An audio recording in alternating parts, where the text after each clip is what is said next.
बढ़े न हाथ और दूसरी पीड़ा बढ़े रिस छाती और छाती में पीड़ा हो रही है। क्यों? भाग उठार कुंठित न पधार। आज ये नाराज क्यों हो गया? मैंने तो कितनों को मारा, कितनों को काटा, आज तक कभी नाराजगी नहीं हुई, आज ये नाराज क्यों हो गया? इस चेतन हाथ में जड़ता क्यों आ गई? आपको पता होना चाहिए लक्ष्मण परशुराम संवाद का मतलब क्या है। यही दोनों बातें उस संवाद का मतलब है। पंडित जी के चेतन हाथ में जड़ता आ गई, चलाते चलाते थक गए, लेकिन हाथ में चेतनता नहीं आई, वो जहां का तहां रुक गया, जड़ हो गया। पहली घटना। और दूसरी निगेटिव घटना क्या है? पंडित जी के कंधे पर एक धनुष है, वो कैसा है? जड़, और वो चेतन हो गया। तेज चाप आप ही चली गयो तो परशुराम मन भयो। वो धनुष अपने आप चलने लगा। पंडित जी ने देखा कि धनुष अपने आप जा रहा है। धनुष से पूछा कहां जा रहे हो? धनुष बोला राम जी के पास जा रहा हूं। राम जी के पास जा रहे हो? हाँ। तो अपनी तरफ से क्यों जा रहे हो? राम जी को तुम्हारी जरूरत हो तो चले जाना, थोड़ी अकड़ हो, थोड़ी मान मर्यादा हो, अपनी तरफ से क्यों जा रहे हो? धनुष बोला मेरे अंदर अकड़ है, मान मर्यादा है, लेकिन मैं इनके सामने अकड़ दिखाऊंगा नहीं। क्यों? बोले एक धनुष में अकड़ दिखाई थी, उसके 2 टुकड़े हो गए, क्या हमारा यही इलाज करवा? बोला इनके सामने अकड़ नहीं दिखाऊंगा। वो अपने आप ही चला गया राम जी के चरणों में। तब पंडित जी समझ गए, वो घरे पटल परसुधरी मति के घूर बचन रघुपति के। राम जी ने कहा मेरे भाई को मारना नहीं। क्यों? मेरी मैया, मेरी मैया, मेरी मैया। मैं जब अपने घर से चला तो मेरी कौशल्या अम्मा ने लक्ष्मण का हाथ मेरे हाथ में दिया और बोली मैया ने चलते समय कहा मम बचन राम तुम सुन लेना। जैसा भैया को लिए जाते पैसा वापस लौटा देना। यदि आप लखन को मारोगे तो मम सिर कलंक लग जाएगा। हमसे पीछे ये आया है और मुझे से पहले जाएगा। क्षमा कर दे, इसने अपराध नहीं किया, यही नहीं कछु काज बिगाड़ा। अपराधी में नाते तुम्हारा। आप मेरे भाई को क्षमा कर दे, इसको मारे नहीं। परशुराम जी का हृदय पिघल गया। राम रोना नहीं, राम रोना नहीं, बह न जाए धरा आंसुओं से कहीं। राम रोना नहीं, राम रोना नहीं, बह न जाए धरा आंसुओं से कहीं। राम रोना नहीं, राम रोना नहीं। अब गुणों से भरा तेरा भाई है, तेरा बलिदान किए अभी आई है। आ गए हो शरण शरण काटूंगा मैं, आ गए हो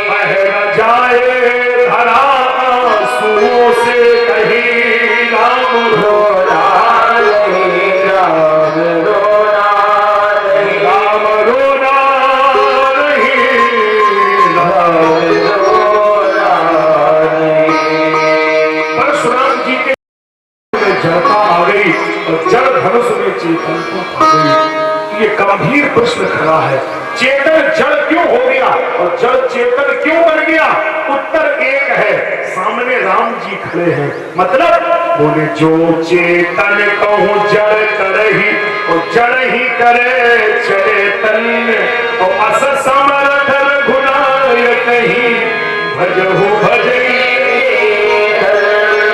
जब कोई अपने कंधे पर अभिमान का फरसा ले लेता है तो भगवान को भूल जाता है। तब पंडित जी भगवान के चरणों में गिर पड़े, अभिमान टूट गया और कहा राम नहीं नाथ जाना रमा के पति हो, न जाना तुम्ही अब रमा में रमे हो। अब तारो या मारो शरण में तुम्हारी, अब वही नाथ की जय बने जो हमारी, वही नाथ की जय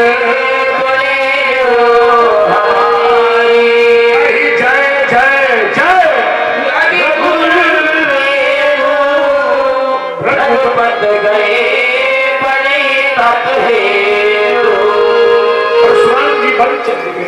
लेकिन राम जी का विवाह होना है, दशरथ जी आना है, राम जी की बारात में हम लोगों को चलना है।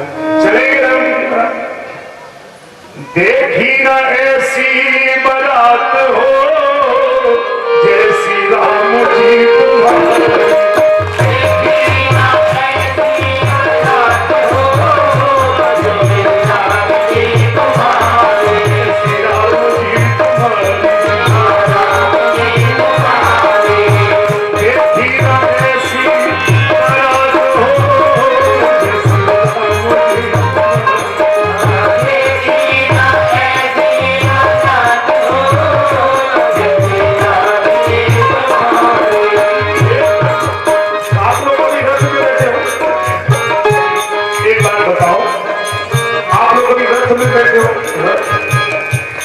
समझते हो? बैठे कभी रथ में? रथ में बैठे नहीं होंगे आप लोग। रथ देखा तो हो गई, सीरियल में तो रथ देख रहे हो, घोड़े होते हैं, रथ होता। अरे एक हमारे असेला के यहाँ भक्त आए हैं, उनके पास एक बैल का रथ है। एक बार हम भी बैठे हैं असेला में, एक बैल का रथ यहाँ पे, उसमें हमको बिठाला, बोले सुनाओ कथा। अब क्या करें साहब, कसेला के तो पाने लोग मेरे साहब, एक दो तो है नहीं, गाँव तो डर के रहना पड़ता है सबको। हम भी डर गए, बैठ गए उनके रथ में। अब जरा सुनो हमारी बात भैया, सुन लो। कसेले ही वाले बैठे हैं ज्यादा। हम याद दिला रहे हैं उस रथ में कब बैठे थे, जिस समय पानी गिर रहा था, तो इंटर कॉलेज में कथा हो रही थी और पानी में वो मुसर होके जाना पड़ता है, तो उसी में बिठाया गया हमको। और वो एक बैल का रथ था, हमें याद है। और जजमान तो हमारे इतने बढ़िया थे, अश्विनी पांडे के पिताजी कैप्टन साहब और उनके जो भाई वो, और भगवान की ऐसी दया कि हम सुनाते सुनाते परेशान, और तीनों भाई हाथ हिला दे कि हमें कुछ नहीं सुनाई देता। तीनों ही लोग सुनते ही नहीं थे वो तो साहब, ये भी आपको याद होगा, सुनाई करता नहीं था उनको। तो भाई मुझे याद है आज तक वो सब बातें, बहुत पुरानी बातें हो गई। लेकिन देखो अब दशरथ जी रथ में बैठे। अब मैं समझाऊं आपको विषय। एक रथ ऊपर बैठे हैं 10 रथ। बताइए ऐसा कभी होगा? एक रथ के ऊपर 10 रथ। देखो ना हमने ऐसो अचरज, देखी ना ऐसी बात जैसी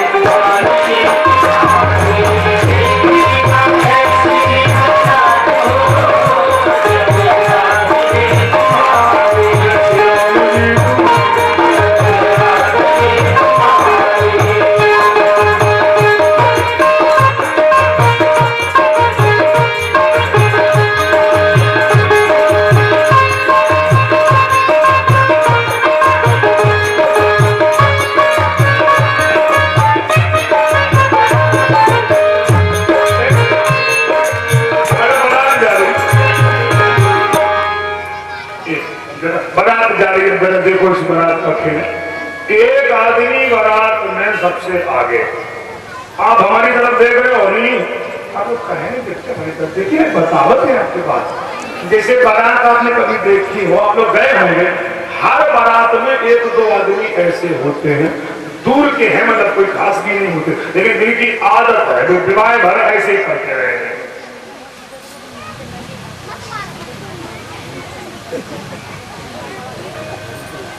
अरे उनके सामने जैसे कोई बात दे तो तुरंत ऐसे करेंगे,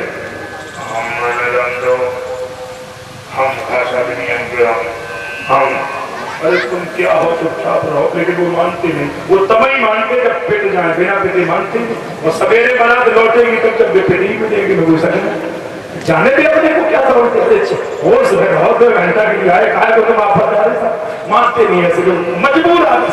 अरे राम जी की बारात में एक आदमी था, सुन लो आप, बारात चली, अब वो एक आदमी सबसे आगे, आदत क्या, कहीं बारात रुके वो पहले नंबर उतर जाए, पहले नंबर। और कोई मेरे भाई साहब की बारात कहां से, अयोध्या से निकला जा रही, मालिक हम फिर भरने में कोई मतलब नहीं उससे, मालिक हम। और एक जगह गांव में गया, बड़ा विचित्र साहब, वो गांव बड़ा विचित्र, कसेले ही जैसा गांव था, वो बेचारे उतर गए। अब वो गांव के लोग साहब बोले कहाँ जा रहे, बड़ा अयोध्या से निकला है, आपका परिचय, मालिक आप ही, मालिक हम ही। अच्छा ये बारात है, हाँ, दूल्हा कहाँ है? अब उसका दिमाग है ना, एक दूल्हा तो है ही नहीं, गाँव वालों का दूल्हा कहाँ है? अब दूल्हा हो तब तो बता दे, दूल्हा तो है ही नहीं, तो दूल्हा एडवांस में पहुंच गए। अब दिमाग उसका खराब, गाँव वालों ने कहा यही मालिक है, इसको खड़ा करो यहीं पे। अजीब आदमी, उतनी देर से भाषण दे रहा मालिक, दूल्हा कहाँ है? बिल्कुल ठीक है, बिल्कुल पीछे। गुरुजी क्या हुआ? गुरुजी गड़बड़ हो गया, क्यों? वो दशरथ जी कहाँ है? बोले ये है प्रणाम, क्या हुआ? बोले वो गांव वाले पूछते हैं दूल्हा कहाँ है? दशरथ जी बोले तो गड़बड़ हो गया, दूल्हा तो है ही नहीं, अब क्या हो? गुरुजी से पूछो, गुरुजी हाँ दूल्हा है नहीं, अब क्या करना चाहिए? लोग पूछते दूल्हा कहाँ है? गुरुजी बोले बिल्कुल चुपचाप रहो, बोलेगा कोई नहीं। फिर जब कोई पूछे दूल्हा कहाँ है तो बोलना नहीं है, फिर उंगली उठाओ, किसकी तरह? बोले भरत राम की ही अनुहारी, सहसा रखी न सकी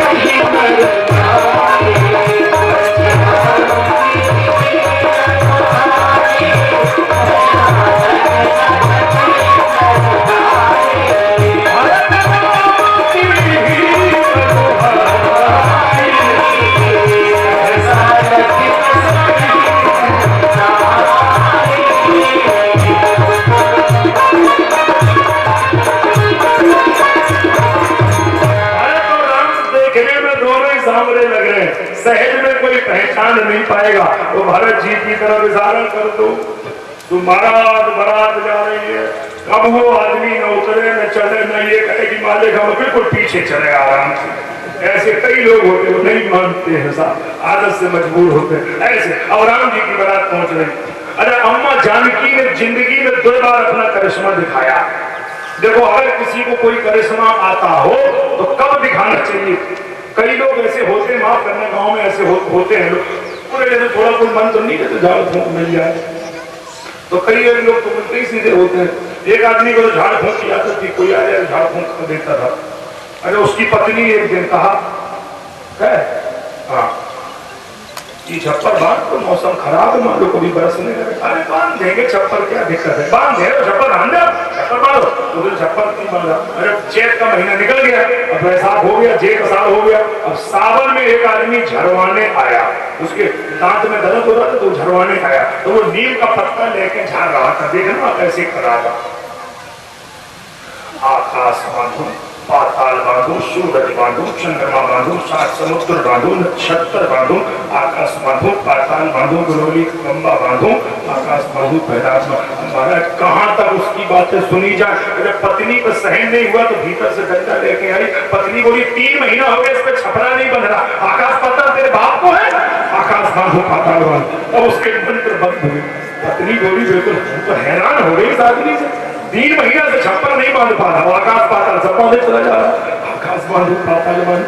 तो ये आलसी आदमी की बड़ी विचित्र कथा है साहब, ये कुछ करना थोड़ी जानते, इन्हें तो खाली बातें हैं तो करवा दो साहब। एक बार तो अकबर बादशाह ने कहा बीरबल से, हमारे राज्य में कितने आलसी हैं, मुझे इसकी जानकारी चाहिए। आलसी बीरबल बोला कोई बड़ी बात नहीं, फिर 15 दिन का टाइम दो, 16वें दिन रिपोर्ट दे दीजिए आलसी कितने, कोई रिपोर्ट दीजिए। तो बीरबल ने क्या किया, आदेश करा दिया राज्य में आलसी घर जगह जगह बनवाई, आलसी घर बनवा दिए गए और उसमें बोर्ड लगवा दिए गए, भोजन फ्री, रहना फ्री, खाना फ्री। शर्त एक है कि कुछ कर नहीं सकते। अब ऐसे लोगों की तो हमारे देश में कमी है ही नहीं। लोगों की नए नए लाइनें लग गई, कई आलसी घर तो फुल हो गए, उनमें लिखना पड़ा कि हाउस फुल हो चुका है, कृपया प्रतीक्षा करें। ऐसी हालत। अकबर बादशाह से कहा कि चलो तुम्हें दिखाया आलसी घर, कितनों आलसी देश में है। अब राजा ने देखा साहब, राजा ने कहा सत्यानाश हो जाए इस देश का, इतने आलसी। बोले हाँ। बोले तो बीरबल ये तो बड़ा गलत बात है। बोले इनमें आलसी है, ये सब आलसी है। बोले नहीं, इसमें भी क्वालिटी वाले हैं, मतलब बोले कुछ असली है, कुछ जरा नकली है। तो इसमें असली आलसी कौन है? बोले इसका पता हम आपको कल बताएंगे। बोले ठीक। रात में अकबर बीरबल ने क्या किया कि आलसी घरों में थोड़ी थोड़ी आग फटवा दी, तो आलसी घरों में आग लग गई। और जैसे ही आग लगी तो जितने आलसी थे तो महाराज बिस्तर छोड़ दौड़ना शुरू, भागना शुरू, सब चले गए। एक आलसी घर में 2 आदमी पड़े थे। एक कह रहा था जिंदगी में सुना था कि भगवान कृपा करते हैं, आज पहली बार भगवान की कृपा देखिए। तो ये क्यों? अरे जरा चिलम जगाओ, आग लगी, चिलम जगाओ। अब वो दूसरा आलसी कह रहा था अरे चुप रहो, नींद आ रही, सोने दो। अरे आग लगी है, चिलम जगा लो। उसने कहा क्यों चिंता करते हो, जब भगवान ने आग लगाई है तो जलते जलते यहाँ भी पहुंचा देंगे, यही जला लेना। बोले यही नंबर 1 की आलसी है, इन्हें मरना मंजूर है लेकिन इन्हें कुछ करना मंजूर नहीं है साहब। तो ये ऐसे आलसी लोग, भगवान मैं क्या बताऊंगा आपको। तो मैं आपसे जो चर्चा कर रहा था कि अगर आपको कोई मंत्र आता है, कुछ आपने सीखा है, तो किसी के कल्याण में लगाओ, परोपकार में लगाओ। ये क्या है कि तुमने मंत्र सीखा तो किसी की गाय भैंस दूध दे रही है तो उसमें मंत्र चला दो कि दूध देना बंद कर दो, ये कौन सा गलत तरीका? जानकी अम्मा ने करिश्मा दिखाया, कब? 2 बार। जब बारात मिथिला के निकट आई तो जानकी अम्मा ने रिद्धियों सिद्धियों को भेजा। नगर निकट बारात जब आई तो सिया कछु महिमा प्रगट जनाए। रिद्धियों सिद्धियों को भेजा। अब उनसे क्या कहा? बोले बारात में जितना आदर दशरथ जी का हो उतना ही आदर हर बाराती का होना चाहिए। ये अम्मा का निर्देश है। और ऐसी मिथिला सजाई गई कि जो संपदा नीच गृह सोहा और सो विलोक सुर लायक लोहा। जनक भवन की शोभा जैसी और गृह गृह पूर्व प्रति देखिए कैसी। एक और बात को स्वामी जी लिखते हैं, बोले जब से ब्रह्मा ने सृष्टि रची होगी तब से लेकर आज तक देखे सुने ब्याह बहुत विवाह देखे, लेकिन सम समधि देखे हम आज हमने सम समधि देखे। सम माने बराबर और धी माने बुद्धि। समधि का अर्थ क्या होता है? समाधीयते की समधि, जब 2 बुद्धियां एक योग पर बराबर मिले तो समधि शब्द बनता है, समधि। एक आदमी से तो मैंने ऐसे ही पूछ दिया, मैंने कहा भाई साहब समधि बन गए? बोले हाँ। कैसे बने? बोले हमारे लड़के की शादी हो गई, समधि बन गए। तो हमने कहा समधि का अर्थ जानते हो? बोले हम तो अर्थ ही के लिए समधि बने। आप समझ जाओ उसका ऐसा। हमने कहा समधि शब्द का अर्थ जानते हो? बोले हमें इससे क्या मतलब, हम तो अर्थ ही के लिए समधि बने, हम तो हर महीना वसूल लेते हैं। तो आजकल आदमी समधि शब्द का अर्थ नहीं जानता, वो तो अर्थ ही के लिए समधि मानता है। दूसरे का अर्थ ले लो, बस यही चक्कर में रहता है। तो ये बड़ा कठिन है। एक आदमी कहता था ग्रह कितने होते? हमने कहा तुमने कितने पढ़े? बोले 9। सूर्य चंद्र भाव बुध गुरु शुक्र शनि राहु केतु, ये 9 ग्रह होते हैं। हमने कहा ये केवल द्वापर तक होते हैं, द्वापर तक 9, कलयुग में 10। यहाँ बैठे हैं हमारे आचार्य जी, रोज ग्रह पूजा कराते हैं। सुन लो भाई, सतयुग त्रेता द्वापर 9 ग्रह थे सालधार, और कलयुग में एक बढ़ गयो 10वां ग्रह समाज। जो 10वां ग्रह है आप यह समझ लो, अगर राहु केतु लगे हो तो पूजा पाठ करो, शुद्ध हो जाएंगे। अगर यो ग्रह लगे तो बिना मोटरसाइकिल के शुद्ध नहीं होगा। ये तो साहब ग्रह है, जिंदगी भर दो फिर भी साहब आंखें दिखाता रहेगा, शायद ही कभी कोई अच्छा मिले। तो ये गिरे धमाधमान पूरा दसों गिरे धमा, तो ये तो गिरे बन के हुए।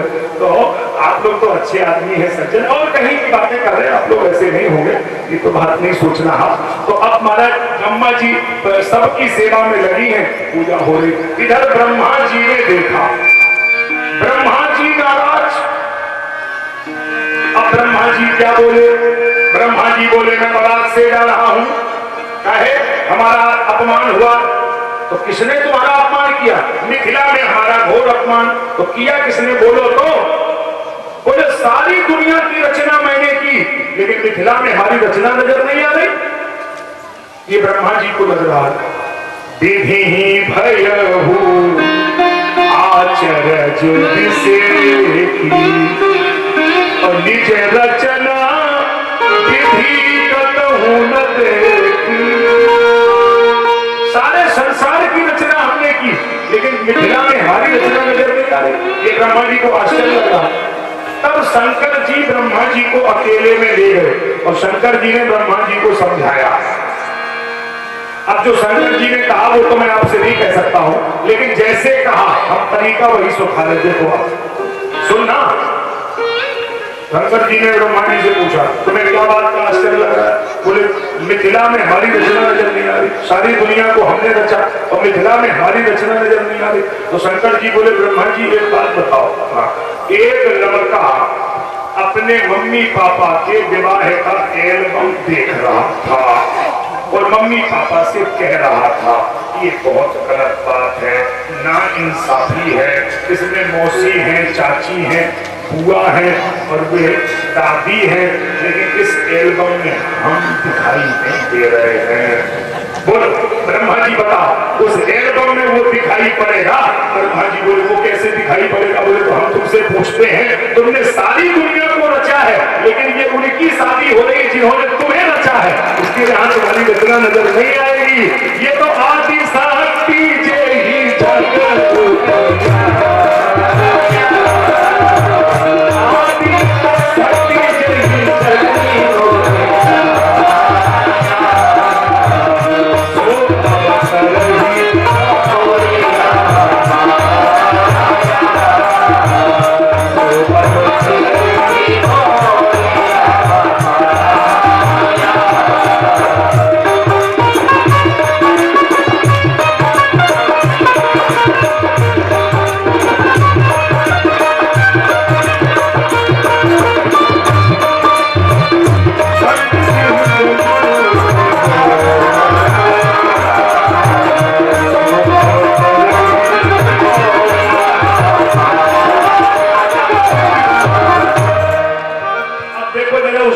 का भी दर्शन करूं।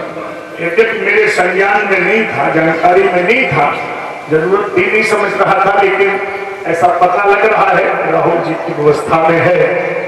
अब वो झांकी भी आप देखो, सचित्र देखो, हमारे दोनों स्वरूपों में जानकी और भगवान श्री राम जी का दर्शन भी आप करिए। आपके मध्य से वो झांकी अब से कुछ ही क्षणों में 30 से प्रकट होगी और आप यहाँ दर्शन भी व्यासपीठ पे कर सकेंगे। ये सूचना अभी हमारे पास भेजी गई, हमने अभी उसको देखा, तो हम सीधे सीधे आपको वहीं से जोड़ेंगे, समय की परंपरा का हम निर्वहन करेंगे। एक मैं बात और आपसे आज पूछना चाहता था, मेरे मन में है, आप उसमें अपना विचार रख सकते हो। मेरा अपना समझ में ऐसा आता है कि जो लोग दूर के हैं वो 5:30 बजे तक उनको थोड़ा तकलीफ महसूस हो रहा है, वो 5 बजे से धीरे धीरे निकलना शुरू करते हैं। और मैं समझता हूँ कि बिना आरती लिए चले जाएं तो ये थोड़ा सा ठीक नहीं लगता है। तो आप अगर कहें तो और आधा घंटे कम कर दिया जाए, 1 बजे की बजाय 12:30 कर दिया जाए, तो हम 2 बजे आते हैं तो 1:30 बजे आ जाए और आपको 5 बजे ही छोड़ दें। बोलो क्या ये आपके लिए उचित रहेगा? हमें तो मालिक आपकी इस खुशी में खुशी है, लेकिन फिर ऐसा ना हो कि फिर आप लोग 4:30 बजे आने लगे, फिर हमें फिर 12 बजे। भाई थोड़ा आप लोग भी धैर्य रखें, बात पूरी सुने। और कल जो आपको प्रसंग सुनाया जा रहा है, राम कथा के लिए तो हम पूरे देश में जाने जाते हैं, लेकिन केवल प्रसंग के लिए हम पूरे आलोक